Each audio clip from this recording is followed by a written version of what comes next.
The Carver, a weapon that will shred your enemies up close and from close farther range. It's a weapon that will surely be introduced into the meta as a close range weapon to probably replace any shotgun, but also duel any flamethrowers. This weapon, as we're going to go into more details in the video, is amazing up close, and I have some gameplay to back it. Starting now, we're going to show you through the video why this weapon is a monster up close, and more importantly, how to use it properly when it does release.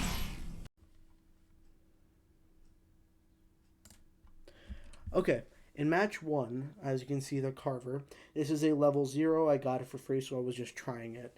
Now the Carver is very reliable in what it does, you'll almost always hit your shots, and that's because of its 180 degree 8 range wide hit zone. It's also very good in chasing enemies down, as you can see in the following clip. You almost can never miss a shot with this thing, unlike some shotguns and flamethrowers. Now this exactly is in the range of a flamethrower, so I couldn't really duel the flamethrower in this match. It is sometimes good for getting damage, but its DPS is just not enough to keep up with some of these weapons. And as you can see here, I got one clipped from this triple threat. It's very good for reliably hitting enemies that cannot hit you and chasing enemies down, as you can see in the following clips, and that's what helped us win this match. With the end of match 1, we go into match 2. In this match, I was paired against 2 flamethrowers and a repair artillery, and from the start of the game, I could tell it was going to be a bad one.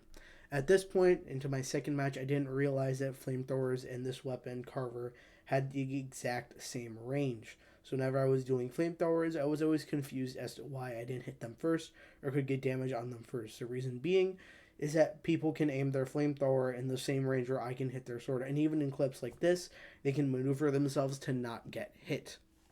Now, in most cases, I immediately died, as you can see here. My flea body does not stand to 2 flamethrowers for very long. And the overall thing I took away from this match was that the Carver is not good against flamethrowers or shotguns. If there is another close range weapon, it'll have close range dominance.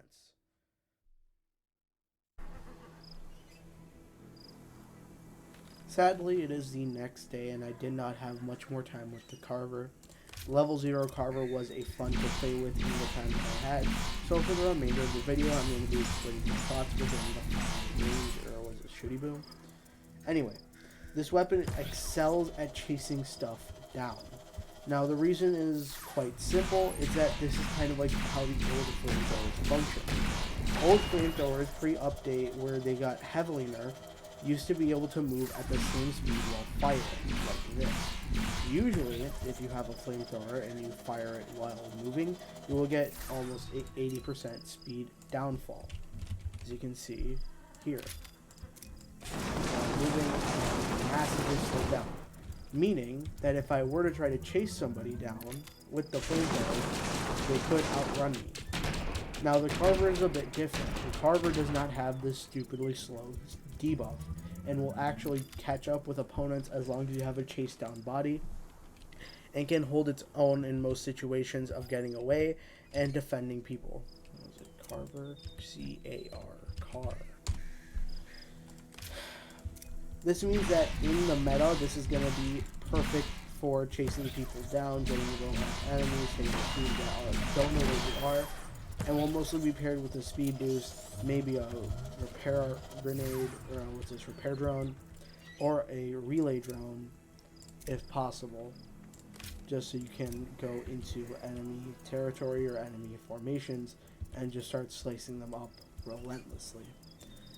So, now, the only issue I can see with this was, as you saw in the second match of the video, it does not hold well against anything that is close range at all.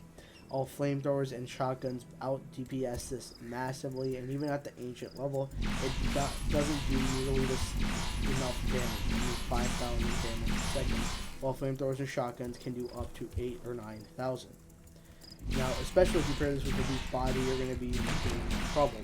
Meaning that this is purely going to be a chase down weapon that only will work if you're in a team that allows you to maintain distance. Meaning that when this weapon does come out, I'm absolutely going to buy it because it is fun to play with. The Carver, you don't have to aim much, you don't have to think much, your positioning can be horrible, but you'll always reliably do damage and be able to defend yourself in hard corners. It's the main objective of this weapon, and I can chase down people and get killed very easily. And if I wanted to, the entire match, I could hold down left click and just move around with no issue. This is the main advantage of the Carver, and I hope to see it when it releases with the next series of Gen 2 tanks. Currently, I don't see any other released tanks. Maybe it'll come with the brain analyzer, or what else is there? Let's see, the incendiary artillery, the Tiger. No, the Tiger's probably going to come with the T-Rex or the Shocker. I would love to see these weapons, although Shocker does take priority. It's such a good weapon for DPS and everything, and it also doesn't give a slow effect. Anyway, that's the video, and those are my final thoughts. I hope you liked this video, and I hope you subscribe, because I'm going to be making more videos about more weapons on Spidertanks, just so we can all keep up to date and know how to play with each of the weapons. Thank you for watching. This was MJ Crypto signing off now.